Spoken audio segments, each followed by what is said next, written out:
Il-Ministru tal-Intern Byron Camilleri ikkonferma li l-Gvern għadu laqqas ressaq il-mudell tiegħu ta' kif għandu jinħatar il-Kummissarju tal-Pulizija għall-iskrutinju tal-Kummissjoni Venezja. Effettivament għadha ma tresqitx.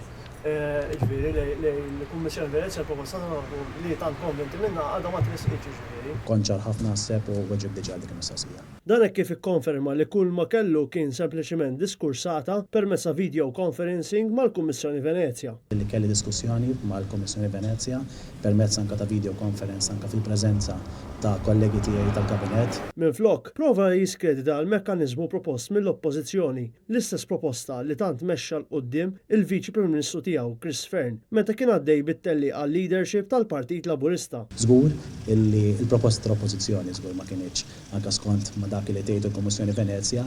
Intant, meta mistoqsi dwar l-aħħar skandlu li jeżżes il-Korp tal-Pulizija, il-Ministru tal-Intern Byron Camilleri ma kkonfermax jekk l-eks kummissarju Lawrence Kutajjar hux investigat. L-iskandlu jirrigwardja ħlasijiet tal-overtime u pjaċiri għall-iskansar ta' ċitazzjonijiet.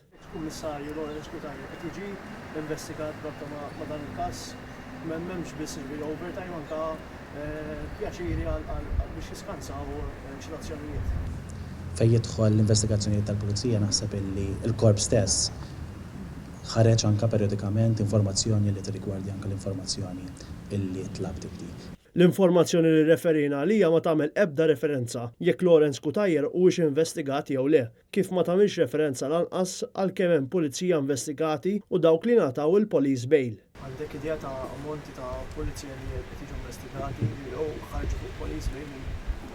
Dik l-informazzjoni diġà ngħatat mill-Korp nistiednek anke tħares lejn il-komunikazzjoni kien hemm il-Korp u anke jkollok dik l-informazzjoni. Iżda lanqas din l-informazzjoni ma teżisti għaliex il-Pulizija ilha ma taraf lill-midja dwar l-aħħar żviluppi f'dan l-iskandlu għal bosta jiem.